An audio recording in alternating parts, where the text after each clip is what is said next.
أشهد أن لا إله إلا الله وحده لا شريك له وأشهد أن محمدا عبده ورسوله أما بعد فأعوذ بالله من الشيطان الرجيم بسم الله الرحمن الرحيم الحمد لله رب العالمين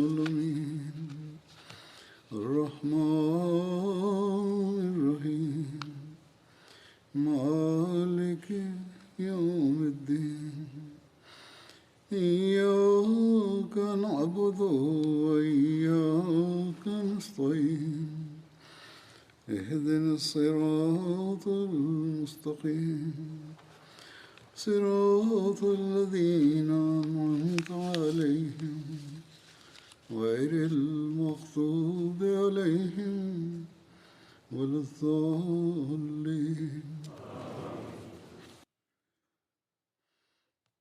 After reciting the Tashahhud, Ta'awudh and Surah Al-Fatiha, Hazrat Khalifatul Masih V, may Allah be his helper, stated, "Some time ago, I mentioned some incidents of the Holy Prophet, peace and blessings of Allah be upon him, during the Battle of Badr, which related to the battle itself. Today, I will present some details and events that relate to this very Battle of Badr. They have been recorded in history, and it is important to know of them as well. As mentioned in previous Friday sermons, the Holy Prophet, peace and blessings of Allah be upon him, stayed on the battlefield of Badr for 3 days.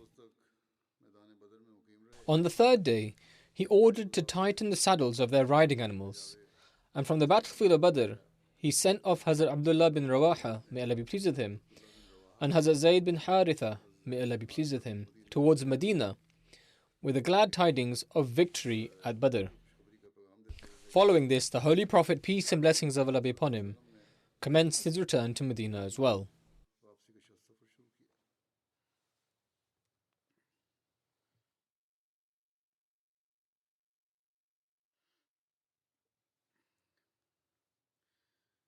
Alongside this victorious caravan were 70 prisoners from the disbelievers of the Quraysh. In books of history, it is recorded that 2 of these prisoners were killed on the way due to their war crimes, which was in line with the customs of the time. One of them was Nadr bin Harith, and the other was Uqba bin Abi Mu'ayt.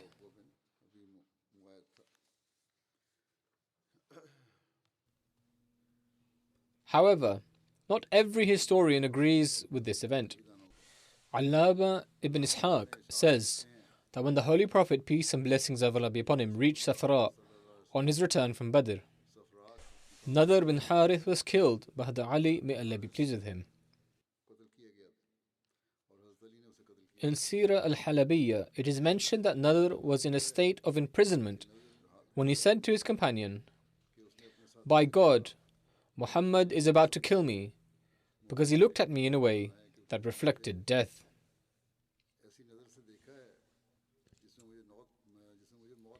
His companion said to Nadr, "By God, this is merely due to his awe." In other words, you have only experienced this due to his being overawed by the Holy Prophet, peace and blessings of Allah be upon him. Upon this, Nadr said to Mus'ab bin Umair, "O Mus'ab, you are closer related to this individual than me. Hence speak to your companion to make me one of the prisoners. By God, he is going to kill me." Mus'ab replied, "You used to say such and such things about the Book of God.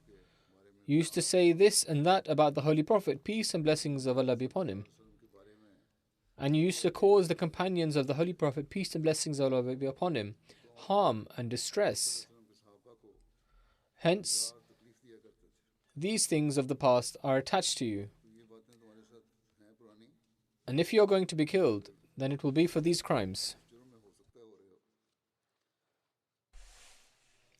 In another narration, it is said that the sister of Nadr bin Harith, Qutayla bint Harith, said some couplets on the death of her brother. According to some, these were said by his daughter, and later she accepted Islam. When the Holy Prophet, peace and blessings of Allah be upon him, came to know of these couplets, he wept profusely, so much so that his beard was filled with tears. The Holy Prophet, peace and blessings of Allah be upon him, then said, if these couplets had reached me prior to this, i.e., the killing of Nadr bin Harith, I would have been kind to him and forgiven him.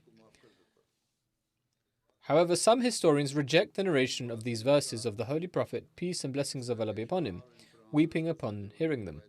Some historians reject the entire incident. Nevertheless, Allah the Almighty knows best what is correct. If this incident truly took place due to the kind-heartedness of the Holy Prophet, peace and blessings of Allah be upon him, then this expression of his sorrow could very likely have happened.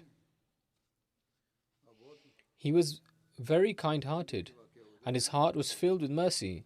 Similarly, there is another narration with regards to Nadr bin Harith that he was not killed, as I have just mentioned. Rather, he remained alive and participated in the Battle of Hunayn alongside the Holy Prophet, peace and blessings of Allah be upon him. And the Holy Prophet granted him 100 camels out of compassion.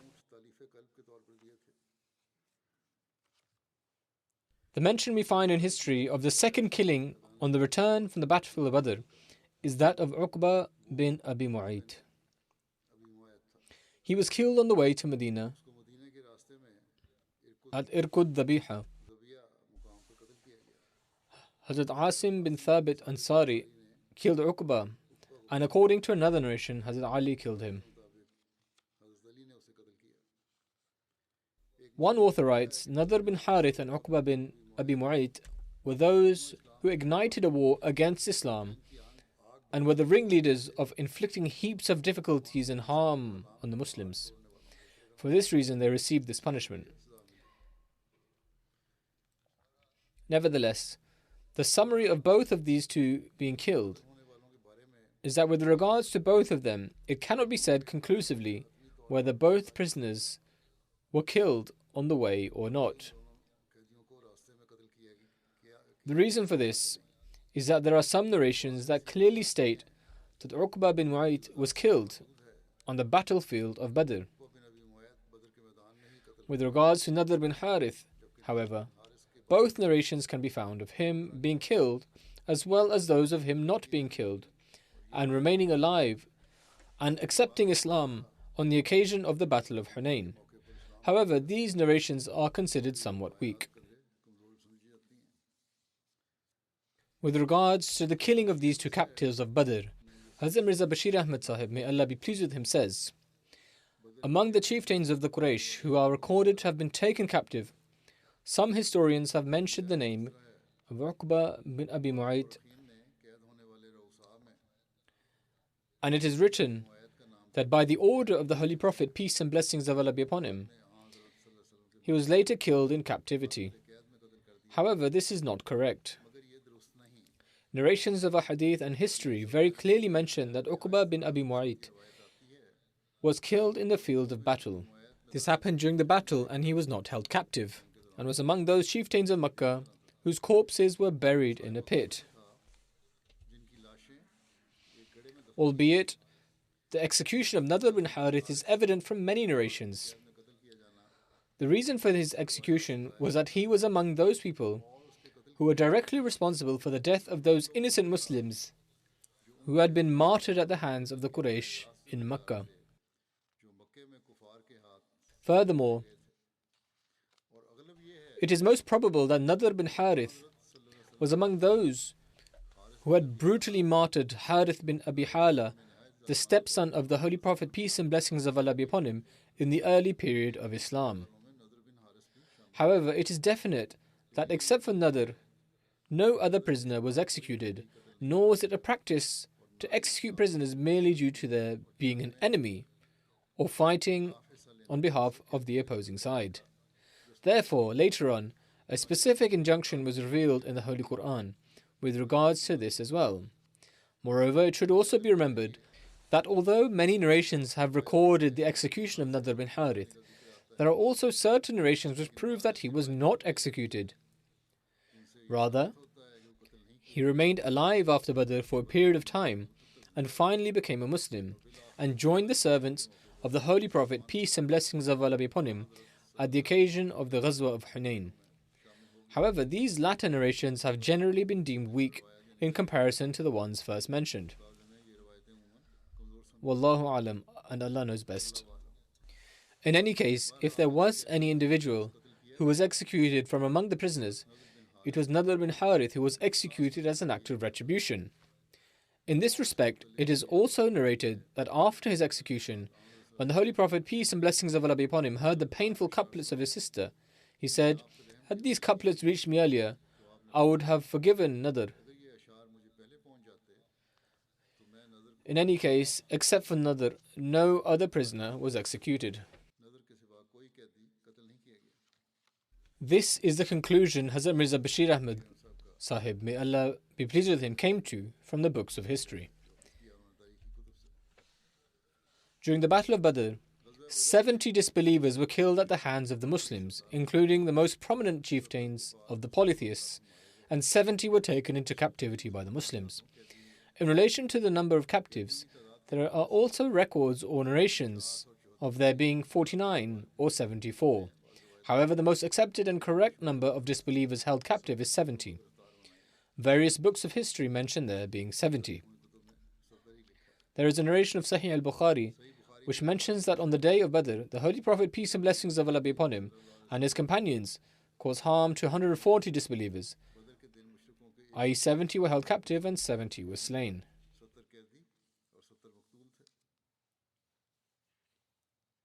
Concerning the polytheist captives, i.e. the ones among them who accepted Islam after the Battle of Badr, it is written that the companions would treat them in a very good manner, in line with the instructions of the Holy Prophet, peace and blessings of Allah be upon him. Among those captives were some fortunate ones who were impressed by the Islamic teachings and lofty example of the companions and became Muslims. They have also listed some of their names in detail, such as Abbas bin Abdul Muttalib, Waqil bin Abi Talib, Nawfal bin Harith, Abu al-As bin Rabi', Abu Aziz, whose name was Durara bin Umair Abdari, Sa'ib bin Abi Huwaish, Khalid bin Hisham Makhzumi, Abdullah bin Abi Sa'ib, Muttalib bin Hantab, Abu Ida Sahmi, Abdullah bin Ubay bin Khalaf Jumhi, Wahab bin Umair Jumhi, Suhail bin Amr Amiri, Abdullah bin Zam'a, who was the brother of al-Mu'mineen Sauda bint Zam'a, Qais bin Sa'ib, Mistas, who was a slave of Umayyah bin Khalaf, and Sa'ib bin Ubaid. These all paid off their ransom on the day of the Battle of Badr and accepted Islam.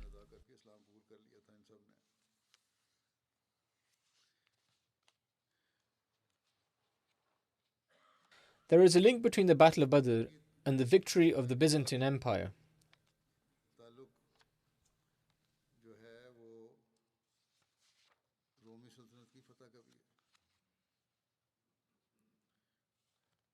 Regarding the Byzantine Empire, there is a prophecy of the Holy Prophet, peace and blessings of Allah be upon him.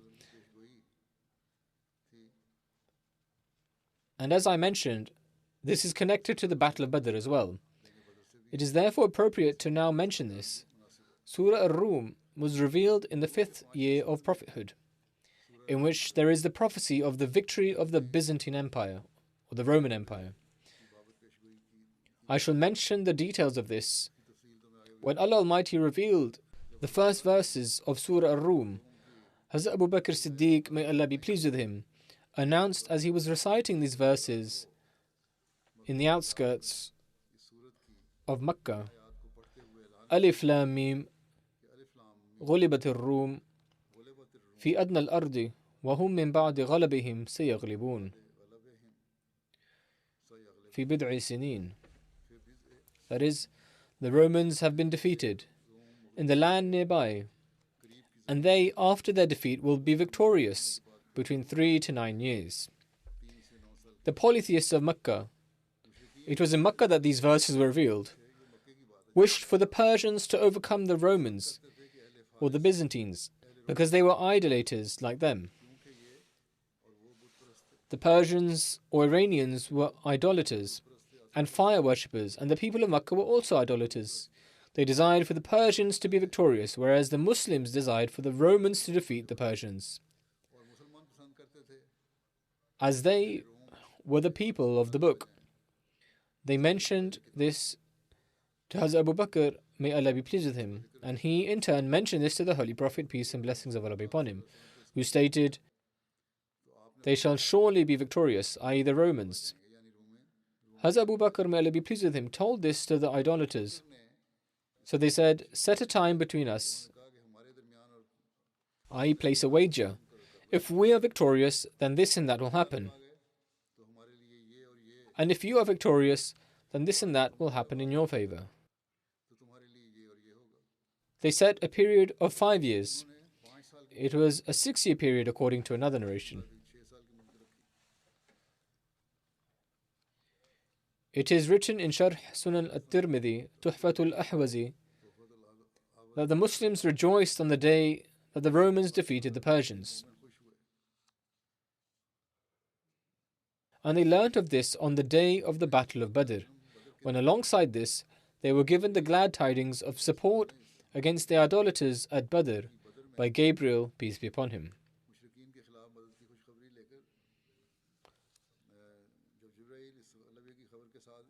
This is when Gabriel, peace be upon him, revealed the support for them against the idolaters, alongside the news of that victory. Hence, this is the link between that and the Battle of Badr. The same day that they were victorious in the Battle of Badr, they were given the glad tidings of the victory of the Romans.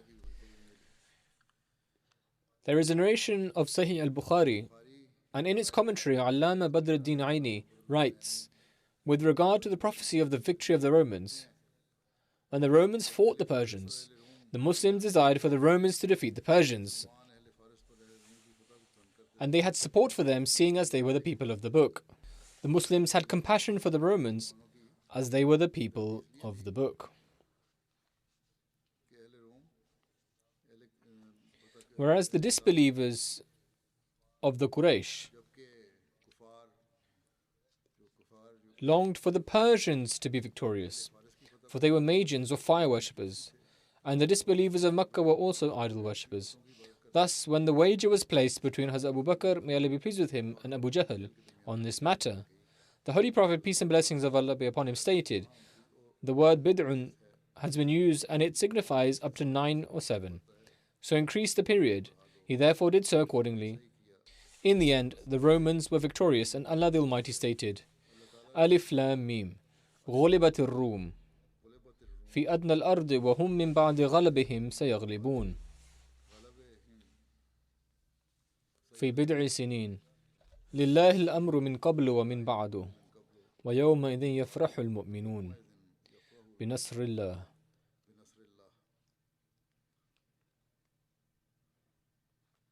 The translation is Alif Lam Mim, I am Allah the All-Knowing. The Romans have been defeated in the land nearby, and they, after their defeat, will be victorious between 3 to 9 years. Allah's is the command before and after that, and on that day the believers will rejoice with the help of Allah. Shabi relates that at that time placing wagers was permissible.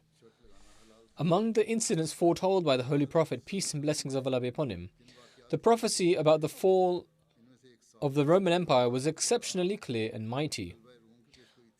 The Roman and Persian empires both bordered Arabia, and in that era the king of Tehran was Khosrow, while the Roman emperor was Heraclius. Both these empires were engaged in warfare for quite some time. In 614 Anno Domini, or 5 years after prophethood, A war of tremendous bloodshed ensued between the two empires.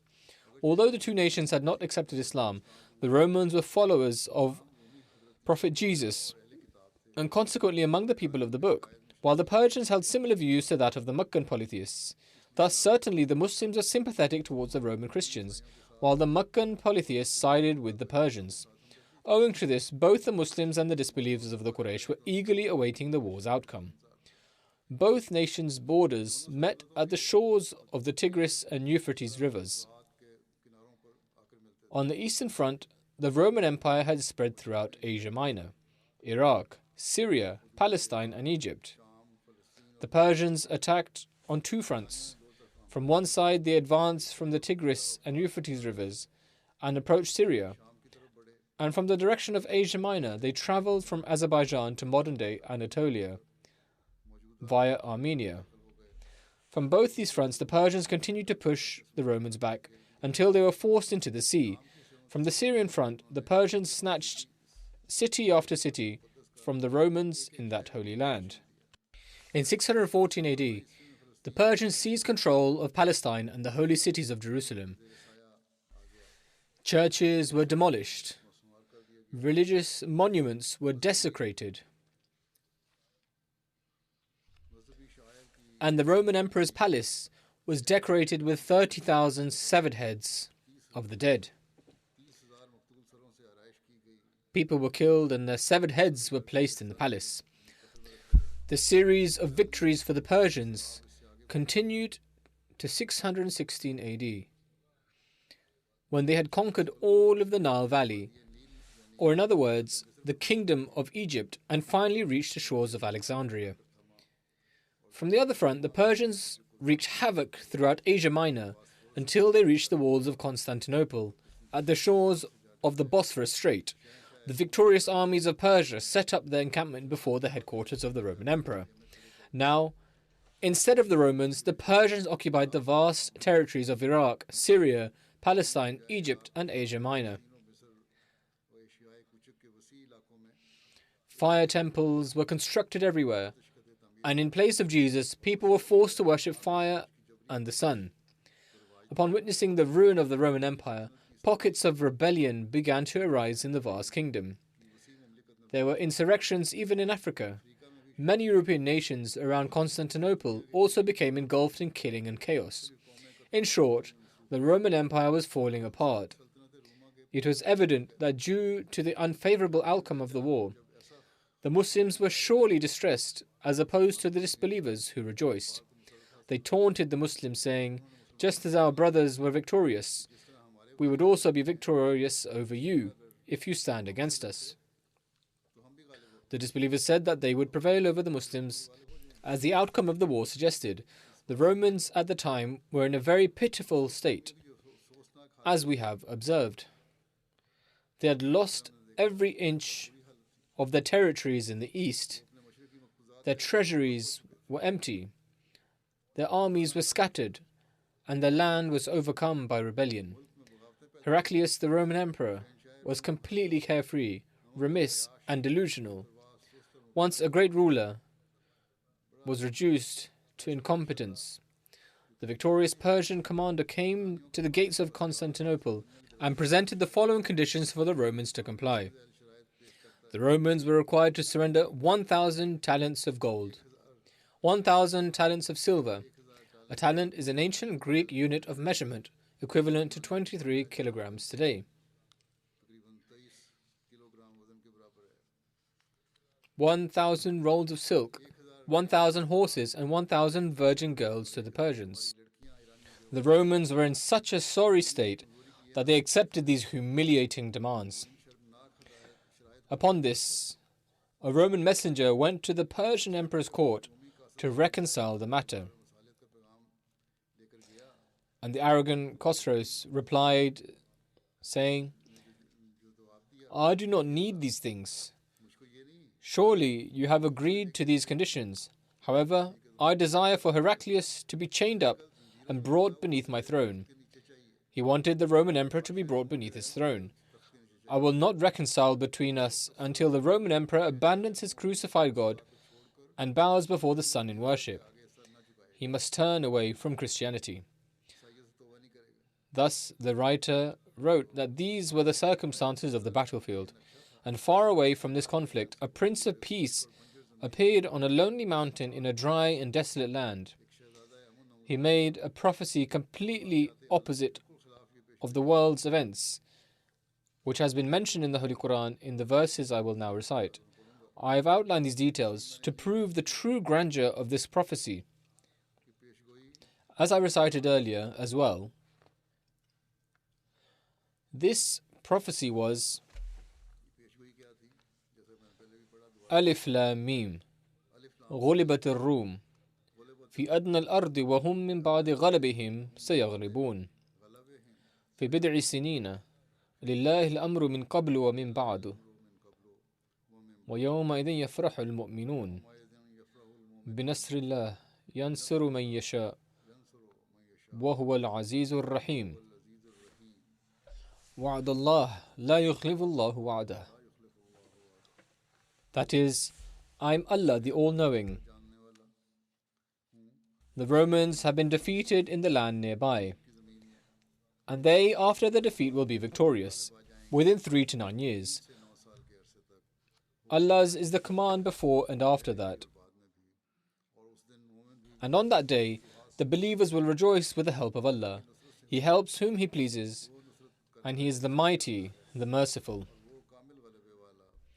Allah has made this promise. Allah breaks not His promise.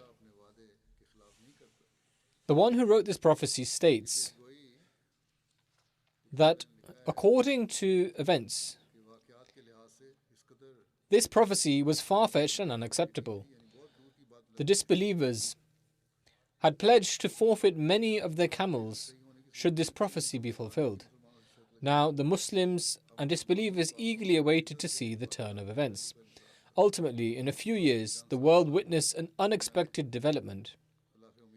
Whilst writing about Heraclius, Edward Gibbon, renowned author and historian of the fall of the Roman Empire, states, in the first and last years of a long reign, the emperor appears to be the slave of sloth, of pleasure, or of superstition, the careless and impotent spectator of the public calamities.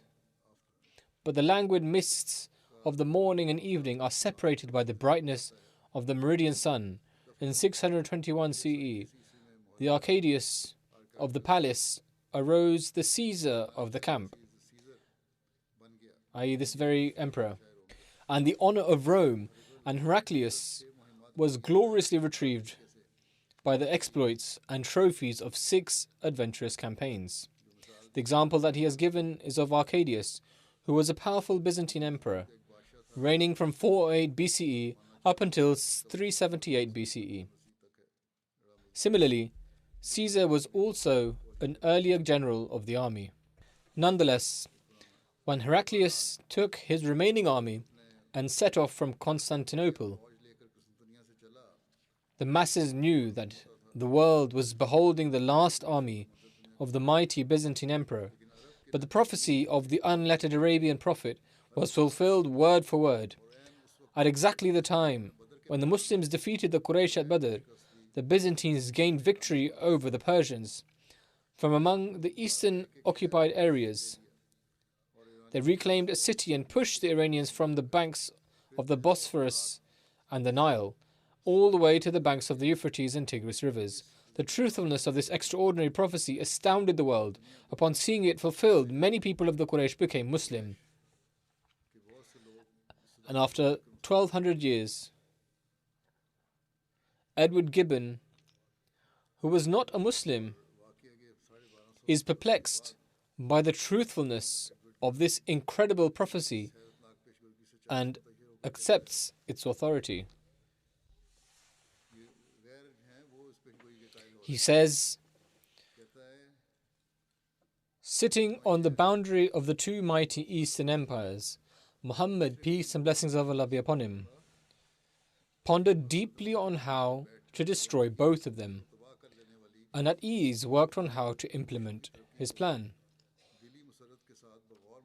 And just when the Iranians were acquiring some decisive victories, he he boldly made this prophecy that in a few years, victory and success of the Byzantines will rise along with their flag.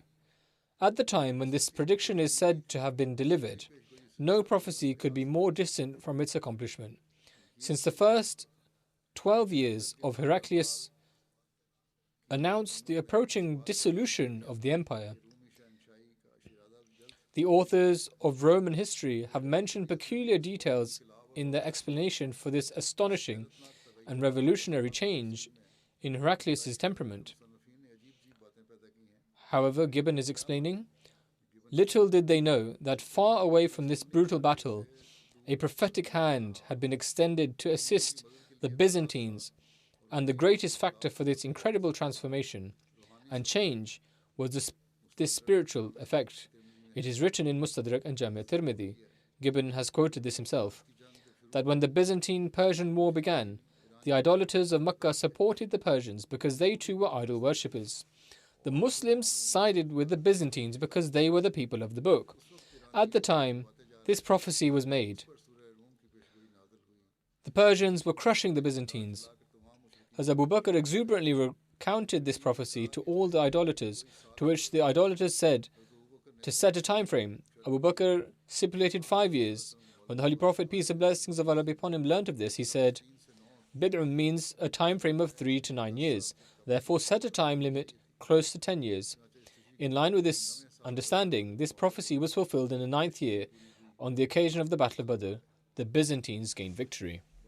Some youths or young boys ask, some even write to me, I received a letter just last week asking how they could know if Islam was the true religion, and that the Holy Prophet, peace and blessings of Allah be upon him, is the true Prophet to follow.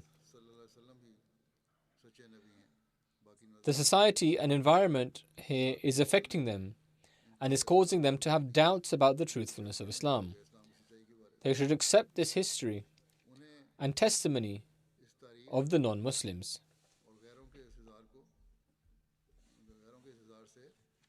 Furthermore, they should ponder over the prophecies of the Holy Quran about this era.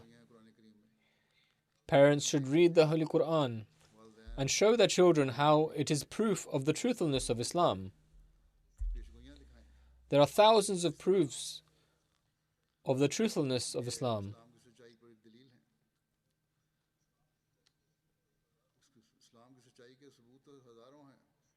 The parents as well as the youths ought to increase their knowledge. It is not enough to simply ask a question. If one wishes to ask questions, they should also try to increase their own knowledge. Similarly, our auxiliary organizations should also try to educate them in this regard. I have been asked this question many times. Nonetheless, it was important to explain this, and so I mentioned it here. I now turn back to the topic under discussion. Edward Gibbon adds, the Battle of Badr took place in the first year after the migration to Medina and in the 14th year of the Prophet's mission. 9 years prior to this was the 5th year of the prophetic mission. This puts the time of the prophecy as the 5th year of the prophetic mission, and it was fulfilled in the 14th year or the first year of the migration. Some people claim that this prophecy was fulfilled in the year the Treaty of Hudaybiyah took place, i.e. in the 6th year after migration. However, this is incorrect. Perhaps they have erred. From the fact that in Sahih al-Bukhari, etc., it is written that the envoys of the Prophet, peace be upon him, went to deliver the message of Islam to the Byzantine emperor. At the time he was in the Levant as a form of gratitude for this victory. It seems that the envoys left after the Treaty of Hudaybiyah. It is conceivable that this is the reason why people have mistaken this to be the time of the Byzantine victory. However, this is not the case, and it is plainly evident that this was not the time of the victory, rather it was a time of the celebration of this victory. The emperor had gone there to celebrate this victory. Nonetheless, when we compare the details, it is proven that in 609 CE, the Holy Prophet was commissioned as a prophet. In 610 CE, tensions between the Byzantines and the Persians commence. 613 CE, war is declared. 614 CE, the Byzantines start to lose ground. 616 CE, the Byzantines suffer defeat. 622 CE, the Byzantines begin retaliation, and 623 CE, the Byzantine victory begins. 625 CE, the Byzantines gain victory. Keeping this timeline in view, the beauty of this prophecy is that if one takes into account the beginning of the Byzantine defeat to the beginning of the Byzantine victory, this totals 9 years. And if one counts from when the Byzantines were defeated up to the beginning of the Byzantine victory, then this also equals 9 years. After gaining victory, Heraclius returned to his former ways of indolence and seeking pleasures. It seems as if it was only for the purpose of fulfilling this prophecy that for a period of just a few years, the divine power influenced his heart and mind and gave him new strength. However, after his victory, his life of seeking pleasures and slothfulness caused him to remain heedless and negligent. These are the details written by Allama Shibli Nu'mani in his works on the history of early Islam.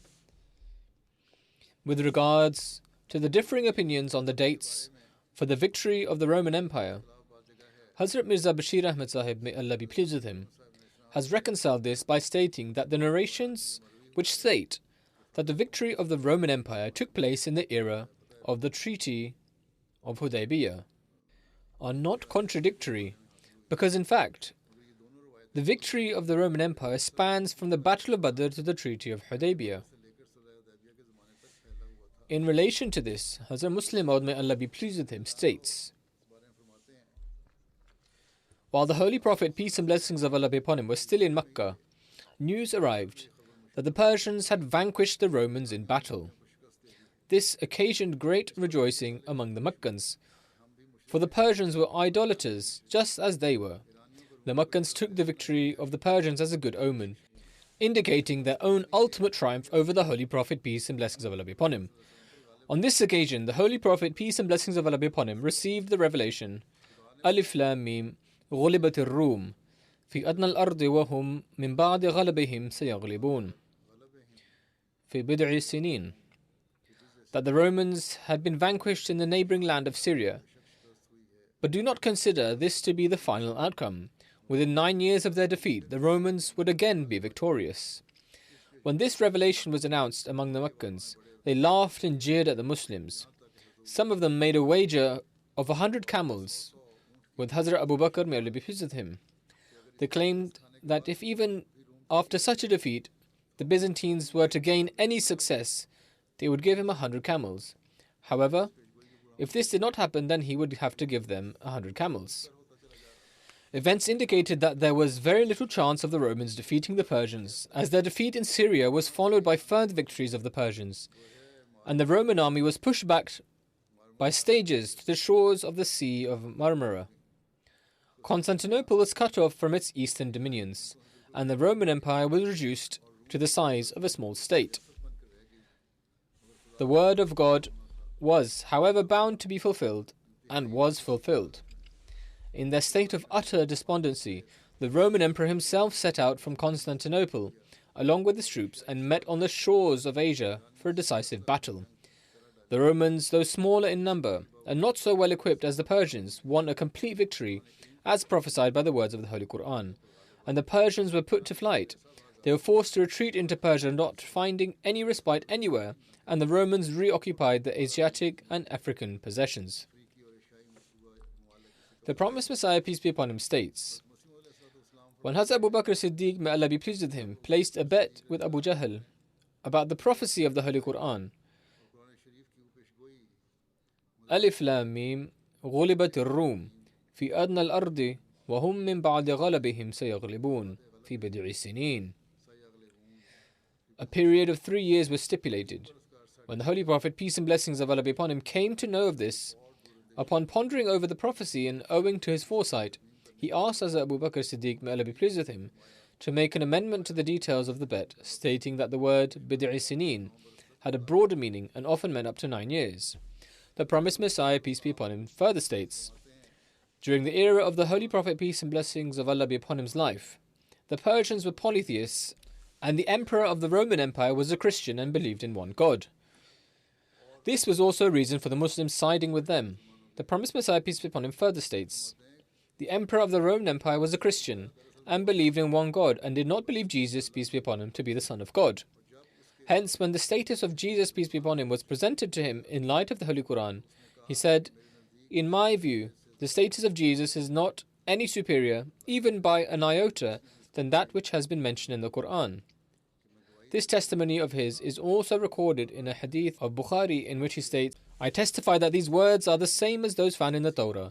That is, Jesus' status is no greater than a prophet. It is following this that the verse of the Holy Quran was revealed. ألف لام ميم غلبت الروم في أدنى الأرض وهم من بعد غلبهم سيغلبون في بضع سنين ويومئذ يفرح المؤمنون. That is, the Romans have been defeated. However, in a short time, within 9 years, it will once again be victorious. The Christians, out of mischief, allege that the Holy Prophet, peace and blessings of Allah be upon him, had assessed the strength of the two powers and then, based on his foresight, announced this prophecy. In response, we say that Jesus, peace be upon him, would also assess among the ill as to those who had the potential of getting better and then cure them of their illness. The promised Messiah, peace be upon him, is responding to the allegations by making a comparison as an example. In such a case, Jesus, peace be upon him, would not have demonstrated a single miracle. يَوْمَئِذٍ يَفْرَحُ الْمُؤْمِنُونَ. On that day, the believers will be granted two sources of joy. One of them is the victory in the Battle of Badr, and the second is the fulfillment of the prophecy regarding the victory of the Byzantines.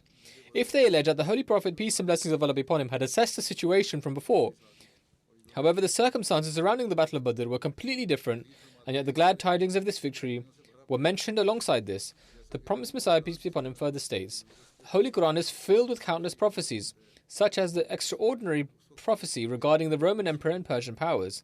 This prophecy was made at a time when the polytheists, i.e. the Persian Empire, defeated the Roman Empire, and as a result, took control of some of their land. The polytheists of Mecca consider this victory of the Persians as a good omen for them.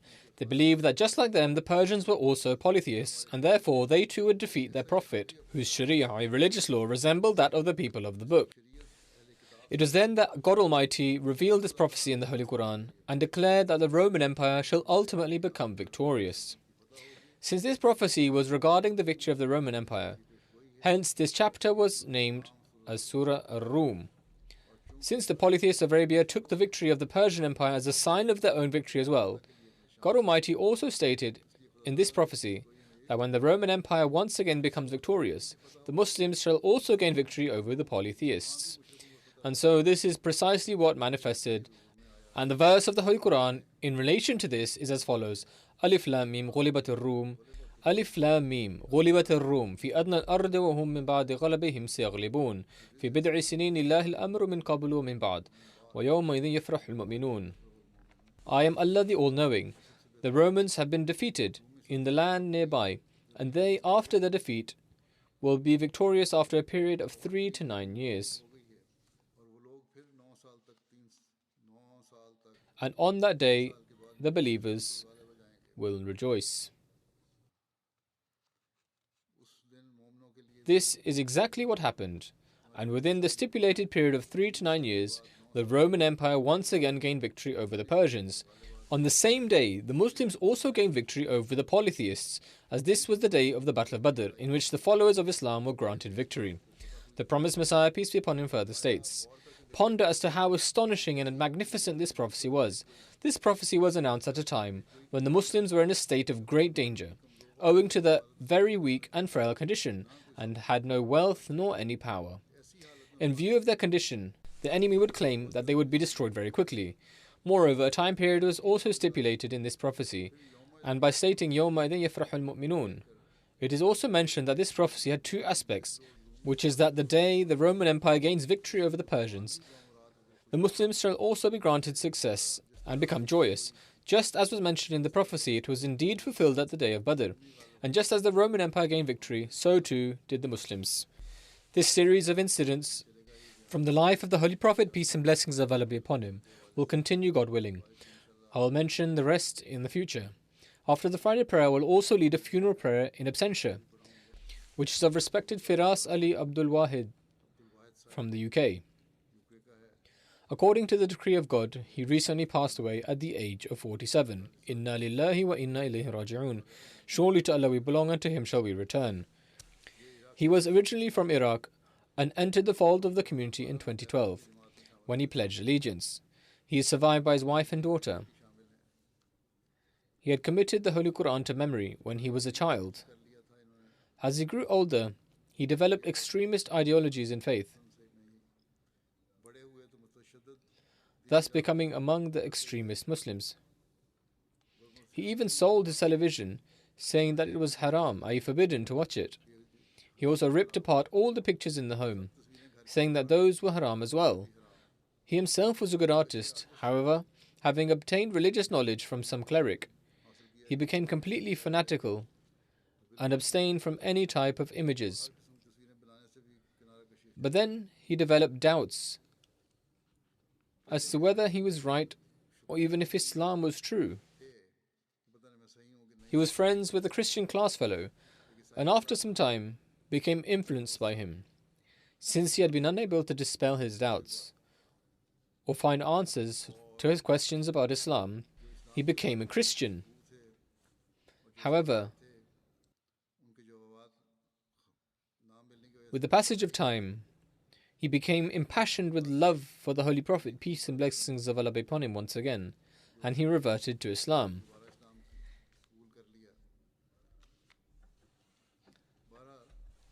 He was very hardworking and studious.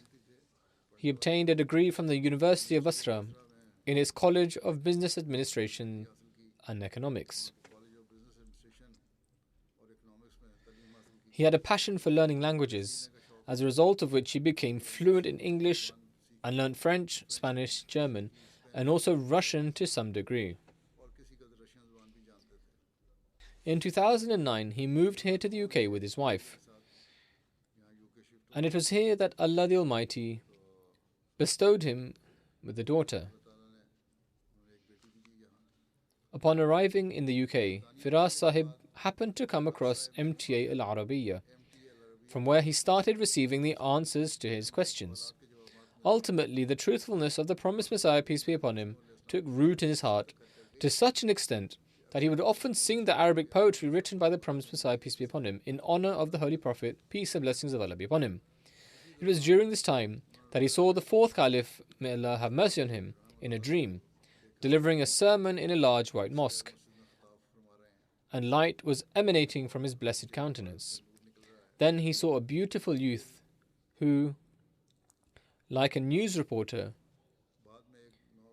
was speaking into a microphone and was referring to the promised Messiah, peace be upon him, with the most excellent of names, and was encouraging others to follow him.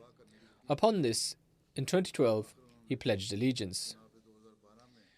He came in contact with Dr. Bilal Tahir from Sheffield, through whom he sent his request to pledge allegiance. He then remained attached to him and studied the community's various books and questions and answers.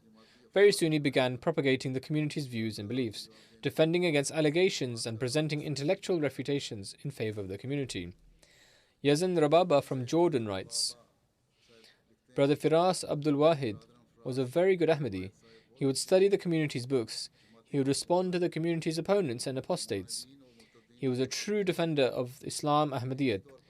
People on Facebook called him Faris Ahmadiyyat, meaning a horse-riding warrior of Ahmadiyyat. My eyes well with tears as I remember him. May God Almighty grant him forgiveness. Tamim Abu Dakka writes, Firas Sahib was an extraordinary researcher and was exceptionally skilled in Arabic and English translations and writings. He was an active member of the team, which responded to questions on the community's website. His answers were always complete and evidence-based, which he would support with references both from within the community and elsewhere, from both the Arabic and English sources. When certain Arab apostates and rebels raised disorder, Firas Sahib was on the front lines of responding to the allegations and standing up to them. On account of his complete faith, he would fiercely defend the community and Khilafat. Dr. Ayman Ode says, through his articles and writings, our deceased brother Firas Abdul Wahid was known for his vast knowledge and extraordinary intelligence. He had not been a member of this community for long, yet even in this short amount of time, he attained deep knowledge of the community's views and beliefs. With resounding answers, he would silence the opponents. A few years ago, the deceased was entrusted with the responsibility of answering questions on our website, which he diligently carried out until the end and worked with great passion and sincerity. On the Arabic website for questions and answers, Bisat Ahmadi, he had about 800 articles and responses to allegations and questions, which continue testifying to how deeply scholarly he was and his passion for spreading the views and beliefs of the community and responding to allegations. May Allah the Almighty grant forgiveness and mercy to the deceased and elevate his station. May He protect his wife and daughter and grant them patience and forbearance. May He accept his virtuous desires for his family. May He accept his prayers. May Allah the Almighty grant the community people like him in his place. As I said, after the Friday prayer, God willing, I will offer the funeral prayer.